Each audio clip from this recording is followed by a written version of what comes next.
Assalamualaikum warahmatullahi wabarakatuh. Salam sejahtera bagi kita semua. Perkenalkan, saya Husnuli Amalia Nurazinyah, mahasiswa MMUGM kelas 75C. Pada kesempatan kali ini, saya akan mempresentasikan mengenai analisis faktor eksternal lingkungan bisnis pada PT Indopoli Swakarsa Industri. Outline presentasi kali ini yaitu latar belakang, profil perusahaan, analisis faktor eksternal, kesimpulan, dan saran. Adanya pandemi COVID-19 sejak awal tahun 2020 berdampak pada berbagai sektor, termasuk pada sektor ekonomi. Indonesia mengonfirmasi kasus COVID-19 pertama pada awal Maret 2020. Sejak saat itu, pemerintah melakukan berbagai upaya untuk mencegah penularan COVID-19, termasuk pembatasan sosial berskala besar yang mempengaruhi aktivitas ekonomi. Berdasarkan laporan BPS pada bulan Agustus 2020, pertumbuhan ekonomi Indonesia pada kuartal 2 2020 yaitu minus 5,32%. Memasuki kuartal 3 2020, ekonomi Indonesia masih mengalami pertumbuhan yang negatif, yaitu minus 3,49%. Sektor industri pengolahan merupakan sumber kontraksi terdalam terhadap pertumbuhan ekonomi Indonesia pada kuartal 3 2020, yaitu sebesar minus 0,89%. Menurut BPS, industri karet, barang dari karet, dan plastik mengalami kontraksi pertumbuhan sebesar 9,61% yang disebabkan oleh permintaan domestik dan luar negeri yang masih lemah akibat pandemi COVID-19. PT Indopoli Swakarsa Industri merupakan salah satu perusahaan yang bergerak di bidang industri pengolahan, khususnya pada sektor plastik dan kemasan. Di tengah guncangan ekonomi akibat pandemi COVID-19, menurut Wakil Direktur PT Indopoli, saat ini perusahaannya masih bertahan karena memiliki varian produk yang bermacam-macam dan penetrasi pasar yang luas. Selain itu, tingginya permintaan akan kebutuhan plastik kemasan pada masa pandemi juga membuat penjualan tetap bertahan. Selanjutnya, masuk pada pembahasan profil perusahaan. PT Indopoli Swakarsa Industri berdiri pada tahun 1995. Begitu pula dengan Yunnan Kunlin Film Industri. Pada tahun 2001 berdiri Suzhou Kunlin Film Industri. Kemudian pada tahun 2009, PT Indopoli mengakuisisi Yunnan Kunlin dan Suzhou Kunlin. Lalu pada tahun 2010, PT Indopoli mencatatkan sahamnya di Bursa Efek Indonesia terhitung sejak 9 Juli 2010. Kemudian dalam rangka perluasan pasar di Amerika Serikat, PT Indopoli mendirikan anak perusahaan yaitu Ailin di Chicago. PT Indopoli Swakarsa Industri adalah perusahaan yang bergerak di bidang usaha industri plastik lembaran dan perdagangan dengan spesifikasi sektor basic industry and chemical, subsektor plastik dan kemasan. PT Indopoli bergerak di industri flexible packaging untuk pengemasan makanan, non-makanan, industri laminasi grafis, dan sebagainya. PT Indopoli memiliki 3 produk unggulan yang terbagi dalam 3 segmen utama, yaitu produk kemasan rokok, kemasan makanan dan film khusus, termasuk di dalamnya kemasan ramah lingkungan, serta film laminasi grafis. Berikut merupakan contoh dari produk PT Indopoli. Selanjutnya, pembahasan mengenai analisis faktor eksternal. Yang pertama yaitu lingkungan ekonomi. Adanya pandemi COVID-19 sangat mempengaruhi perekonomian Indonesia. Pada kuartal 1 2020, secara kuarter to kuarter, PDB Indonesia mengalami penurunan hingga minus 2,41%. Kemudian pada kuartal 2 2020, pertumbuhan ekonomi turun hingga minus 5,32% secara year on year. Pada kuartal 3 tahun 2020, pertumbuhan ekonomi Indonesia bila dibandingkan pada kuartal 2 2020 mengalami pertumbuhan 5,05% secara kuarter to kuarter. Akan tetapi, pertumbuhan ekonomi Indonesia secara year on year masih terkontraksi, minus 3,49%. Hal tersebut terlihat dari penurunan PDB ADHK dan PDB ADHB pada tahun 2020 dibandingkan tahun 2019. Pertumbuhan ekonomi yang terkontraksi pada 2 kuartal berturut-turut menandakan bahwa Indonesia tengah memasuki masa resesi teknikal. Pada sektor industri pengolahan, memasuki tahun 2020, pertumbuhan ekonomi menunjukkan penurunan. Pada kuartal 1 2020, hanya terjadi pertumbuhan 2,06%. Kemudian selanjutnya terjadi kontraksi pada kuartal 2 sebesar minus 6,19% dan minus 4,31% pada kuartal 3. Hal ini menunjukkan bahwa sektor industri pengolahan termasuk sektor yang terdampak adanya pandemi COVID-19. Peluang terkait isu lingkungan ekonomi. Pada kuartal 3 2020, perekonomian Indonesia masih terkontraksi, namun tidak sedalam kontraksi yang terjadi pada kuartal 2. Hal tersebut menandakan bahwa perekonomian Indonesia mulai bangkit kembali. Adanya pandemi COVID-19 ini membuat banyak orang lebih memperhatikan kesehatan, sehingga banyak bisnis yang memberikan perlindungan ekstra pada produknya, khususnya pada kemasannya. Hal tersebut memberikan dampak positif bagi industri plastik dan kemasan, karena permintaan akan produk plastik dan kemasan mengalami peningkatan. Ancaman terkait isu lingkungan ekonomi. Pertumbuhan ekonomi yang negatif selama 2 periode berturut-turut menandakan bahwa Indonesia kini mengalami resesi teknikal. Adanya resesi ini bisa berdampak pada masyarakat seperti penurunan pendapatan di kelompok masyarakat menengah dan bawah, adanya PHK, dan sulit mencari pekerjaan. Hal tersebut nantinya bisa memunculkan peningkatan kemiskinan di masyarakat serta menurunnya daya beli masyarakat yang bisa berdampak pada industri secara keseluruhan. Implikasi lingkungan ekonomi pada perusahaan. Perusahaan menerapkan diversifikasi produk dan melakukan penetrasi pasar yang luas, sehingga hal tersebut menjadi kunci perusahaan agar tetap bertahan di tengah pandemi COVID-19. Menurut Presiden Direktur PT Indopoli, saat ini demand akan produk kemasan masih relatif stabil, karena produk kemasan sangat dibutuhkan akibat produsen banyak melakukan proteksi atau pengamanan pada produknya. Selain itu, kegiatan operasional pabrik masih berjalan, serta utilisasi pabrik di Indonesia maupun di Tiongkok masih penuh atau 100.000 ton per tahun. Selanjutnya, yaitu lingkungan hukum internasional. Adanya perang dagang antara Amerika Serikat dan Tiongkok mempengaruhi kegiatan perdagangan di berbagai negara.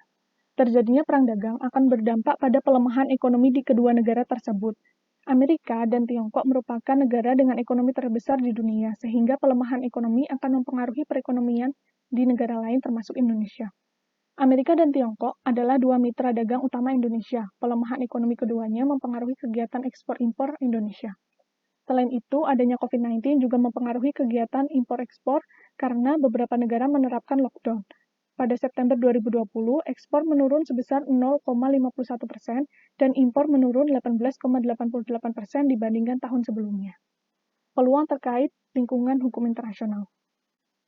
Tiongkok merupakan pasar terbesar untuk ekspor dan impor barang industri non-migas Indonesia, sedangkan Amerika merupakan pangsa pasar ekspor non-migas terbesar kedua dan pangsa pasar impor non-migas terbesar keempat. Adanya perang dagang berdampak negatif dan positif. Dilihat dari sisi positif, dengan adanya perang dagang ini memungkinkan impor barang konsumsi Tiongkok yang dilarang oleh Amerika bisa teralihkan ke Indonesia, sehingga harga barang bisa lebih murah. Ancaman terkait isu lingkungan hukum internasional. Masuknya barang impor dari Tiongkok jika terlalu banyak akan berpotensi merugikan produsen lokal, karena bisa menurunkan daya saing produk. Selain itu, adanya perang dagang berpotensi menekan ekspor Indonesia ke Amerika Serikat dan Tiongkok, karena jika daya beli masyarakat di Amerika dan Tiongkok menurun, maka kedua negara tersebut akan sulit melakukan impor dari Indonesia. Implikasi lingkungan hukum internasional pada perusahaan. PT Indopoli memiliki 3 unit produksi yang memasarkan produknya ke berbagai belahan dunia. Penjualan yang dilakukan PT Indopoli meliputi 70% dipasarkan secara domestik dan 30% dipasarkan secara ekspor. Menurut Wakil Presiden Direktur PT Indopoli, saat ini pangsa pasar ekspor perusahaan yang berpotensi tumbuh yaitu Filipina, Australia, Korea Selatan, Eropa, Turki, Amerika Serikat, dan Tiongkok. Terkait perang dagang yang terjadi, PT Indopoli memiliki anak perusahaan yang beroperasi di Tiongkok dan Amerika Serikat. Anak perusahaan Suzu Kunlin melayani kebutuhan pasar Tiongkok dan pasar internasional, Yunnan Kunlin melayani pasar Tiongkok, sedangkan Ailin melayani pasar Amerika Utara dan Amerika Selatan. Selanjutnya, yaitu lingkungan hukum Indonesia. Pengesahan UU Cipta Kerja oleh DPR menuai banyak penolakan khususnya dari kaum pekerja. Beberapa pasal dinilai kurang berpihak kepada masyarakat, seperti misalnya tentang perlindungan dan pengelolaan lingkungan hidup, kewajiban memiliki AMDAL, dan terkait pasangon. Di sisi lain, adanya UU Cipta Kerja ini disebut merupakan upaya reformasi Indonesia karena bisa mendukung pemulihan ekonomi Indonesia dan mendorong pertumbuhan jangka panjang yang tangguh. Adanya UU ini dapat mengurangi pembatasan pada investasi dan memunculkan sinyal bahwa Indonesia terbuka untuk bisnis. Peluang terkait isu lingkungan hukum Indonesia. Adanya UU Cipta Kerja akan mendukung produktivitas industri manufaktur agar produk-produk dalam negeri mempunyai daya saing yang lebih tinggi dan kuat di kancah global. Terdapat 16 pasal dalam UU Cipta Kerja yang terkait dengan manufaktur, yang nantinya akan diturunkan menjadi RPP sebagai payung hukum pelaksanaan UU Cipta Kerja di sektor perindustrian. Ancaman terkait isu lingkungan hukum Indonesia. Penyusunan UU Cipta Kerja dinilai bermasalah sebab tidak melibatkan partisipasi publik. Akibatnya, beberapa pembahasan dalam UU Cipta Kerja mendapatkan banyak penolakan karena dinilai banyak merugikan kaum pekerja atau buruh. Implikasi lingkungan hukum Indonesia pada perusahaan. PT Indopoli merupakan perusahaan manufaktur yang juga terdampak adanya UU Cipta Kerja. Adanya perundangan yang mendukung terciptanya iklim investasi yang lebih baik harus dapat dimanfaatkan oleh PT Indopoli, termasuk diantaranya mengenai kemudahan mendapatkan bahan baku, serta terkait peningkatan produktivitas guna mendorong daya saing produk. Selain itu, PT Indopoli juga harus tetap memperhatikan hak para pekerjanya. Selanjutnya yaitu lingkungan demografi. Berdasarkan data kependudukan yang dirilis oleh Dirjen Dukcapil pada semester 1 tahun 2020, terdapat total penduduk Indonesia sebanyak 268 juta jiwa. Pada tahun 2030 hingga 2040, Indonesia diprediksi mengalami puncak bonus demografi, yaitu ketika jumlah penduduk usia produktif lebih banyak dibandingkan jumlah penduduk usia tidak produktif dan belum produktif. Pada periode tersebut, jumlah penduduk usia produktif diprediksi sebanyak 64% dari total jumlah penduduk. Selain itu, aspek demografi berkaitan erat dengan aspek ketenagakerjaan. Berdasarkan data BPS pada tahun 2020, terdapat 203,97 juta penduduk usia kerja. Pada tahun 2020, terjadi disrupsi pada ketenagakerjaan akibat adanya pandemi COVID-19. Menurut BPS, dari 65,75 juta jiwa penduduk bukan angkatan kerja, 0,76 juta jiwa menjadi bukan angkatan kerja karena kondisi pandemi COVID-19. Peluang terkait isu lingkungan demografi. Momentum bonus demografi ini harus dimanfaatkan dengan baik, yaitu diiringi dengan peningkatan kualitas SDM. Salah satu indikatornya adalah angka indeks pembangunan manusia. Angka IPM Indonesia tahun 2010 hingga 2019 terlihat mengalami pertumbuhan. Pada tahun 2019, angka IPM yaitu 71,92. Pencapaian tersebut tergolong tinggi. Dengan memiliki jumlah penduduk yang besar, khususnya pada usia produktif, hendaknya dibarengi dengan peningkatan kualitas SDM guna menyongsong era industri 4.0 dan perkembangan teknologi yang terus berkembang. Ancaman terkait isu lingkungan demografi. Adanya bonus demografi harus disertai dengan peningkatan kualitas SDM. Apabila tidak disertai dengan peningkatan kualitas, maka hanya akan menambah angka pengangguran yang justru akan menjadi beban bagi perekonomian Indonesia. Selain itu, pada tahun 2020 ini, muncul pandemi COVID-19 yang berdampak pada ketenagakerjaan Indonesia. Dari total penduduk usia kerja, sebanyak 14,28% penduduk usia kerja terdampak COVID-19. Implikasinya lingkungan demografi pada perusahaan. PT Indopoli menerapkan strategi terkait manajemen SDM untuk meningkatkan kualitas yaitu dengan menjalankan program MT, pengembangan SDM melalui pelatihan internal dan eksternal, pengembangan karir, dan menjaga hubungan industrial yang harmonis. Selanjutnya yaitu lingkungan sosial budaya. Pada beberapa tahun terakhir, berkembang isu sosial yang terkait dengan kegiatan bisnis yaitu mengenai CSR yang dilakukan oleh perusahaan. Tanggung jawab sosial lingkungan perusahaan diatur dalam UU Nomor 40 Tahun 2007 tentang perseroan terbatas. Adanya CSR ini bertujuan untuk mewujudkan pembangunan ekonomi yang berkelanjutan. Peluang terkait isu lingkungan sosial budaya. Kini semakin banyak perusahaan yang menyadari pentingnya CSR. CSR yang dilakukan perusahaan merupakan bentuk investasi karena ini berkaitan dengan bagaimana perusahaan membangun kepercayaan yang berdampak pada citra perusahaan. Ancaman terkait isu lingkungan sosial budaya. Meningkatnya kesadaran masyarakat terkait isu sosial membuat perusahaan harus hati-hati dalam menjalankan bisnisnya. Jika ada praktik bisnis di perusahaan yang bertentangan dengan nilai di masyarakat, maka akan timbul penolakan dari masyarakat yang nantinya bisa berpengaruh pada keberlangsungan bisnis. Implikasi lingkungan sosial budaya pada PT Indopoli. PT Indopoli senantiasa berkomitmen menjalankan tanggung jawab sosial perusahaan. Pada tahun 2019, perusahaan telah melaksanakan berbagai program CSR terkait aspek lingkungan hidup, ketenagakerjaan, kesehatan dan keselamatan kerja, pengembangan sosial dan kemasyarakatan, dan aspek tanggung jawab produk. Selanjutnya yaitu lingkungan politik. Pilkada serentak akan dilaksanakan pada 9 Desember 2020 di 270 wilayah di 9 provinsi, 224 kabupaten, dan 37 kota di Indonesia. Meski di tengah situasi pandemi COVID-19, pemerintah memutuskan untuk tetap menggelar pilkada. Digelarnya pemilu ini bertujuan untuk mengakomodasi hak-hak politik rakyat. Berkaitan dengan pemenuhan hak tersebut, pada tahun 2019, angka indeks demografi Indonesia mencapai 74,92, meningkat 2,53 poin dari tahun sebelumnya. Peluang terkait isu lingkungan politik. Melihat perkembangan di tahun-tahun sebelumnya, masa pemilu biasanya menjadi momentum untuk mendorong pertumbuhan industri plastik dan kemasan. Adanya pemilu turut mempengaruhi permintaan terkait bahan plastik untuk keperluan kampanye calon kepala daerah. Ancaman terkait isu lingkungan politik. Gelaran pemilu seringkali mempengaruhi kegiatan bisnis. Pada beberapa kasus, digelarnya kontestasi politik akan mempengaruhi kestabilan ekonomi. Pelaku usaha dianggap selalu menunggu waktu untuk hasil pemilu sebelum mengambil langkah untuk menanamkan investasi, membuka lini usaha baru, atau membuat kebijakan terkait perusahaannya. Implikasi lingkungan politik pada perusahaan. Di tengah situasi tahun politik ini, perusahaan sebaiknya bisa memanfaatkan momentum yang ada, seperti peningkatan permintaan yang diimbangi dengan peningkatan produksi. Selain itu, PT Indopoli harus lebih sensitif dalam menyikapi isu politik yang berkembang, sehingga perusahaan dapat lebih hati-hati dalam mengambil keputusan atau strategi bisnis yang akan dijalankan. Selanjutnya, yaitu lingkungan teknologi. Era disrupsi seperti saat ini berpotensi memunculkan teknologi baru yang dapat mengganggu atau menggantikan teknologi lama. Perkembangan yang begitu cepat akan membuka potensi adopsi teknologi baru. Berbagai inovasi teknologi digital diterapkan dalam kegiatan bisnis seperti analisis kondisi pasar dan proyeksi perkembangan masa mendatang.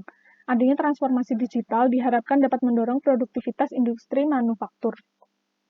Peluang terkait isu lingkungan teknologi. Adopsi teknologi pada industri manufaktur seperti otomasi mesin produksi dinilai dapat mendorong perusahaan untuk meningkatkan efektivitas, efisiensi, dan optimalisasi produksi sehingga perusahaan bisa lebih kompetitif di pasar.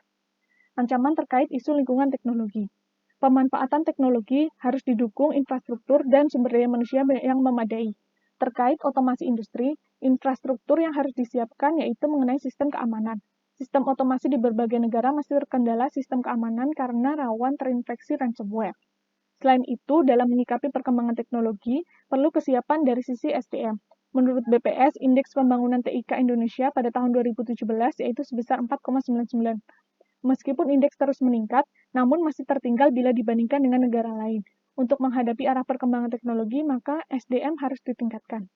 Implikasi lingkungan teknologi pada perusahaan. PT Indopoli pada tahun 2020 menyiapkan capital expenditure senilai 2,6 juta US dollar yang akan dimanfaatkan untuk riset dan pengembangan produk baru dan pemeliharaan mesin pabrik. Perusahaan berkomitmen untuk terus mendayagunakan teknologi mutakhir dan terus berinvestasi terkait teknologi mutakhir. Selain itu, perusahaan telah memanfaatkan software yang terintegrasi dan predictive maintenance. Selanjutnya yaitu lingkungan alam. Isu lingkungan alam seperti konversi lahan, rusaknya terumbu karang, dan energi yang tidak ramah lingkungan masih menjadi permasalahan yang dihadapi Indonesia. Selain itu, permasalahan besar yang dihadapi yaitu banyaknya sampah plastik. Indonesia berada di urutan kedua dengan produksi sampah plastik terbesar di lautan dengan memproduksi 6,8 juta ton per tahun. Peluang terkait isu lingkungan alam. Untuk mengurangi dampak negatif terhadap lingkungan, maka perusahaan perlu berinovasi menciptakan produk yang tidak merusak lingkungan. Perusahaan perlu berkomitmen untuk mengurangi produk plastik sekali pakai dan menerapkan konsep reuse dan refill. Atau perusahaan bisa beralih menggunakan kemasan yang lebih ramah lingkungan atau biodegradable. Ancaman terkait isu lingkungan alam. Tantangan berat dihadapi oleh industri kemasan dan plastik.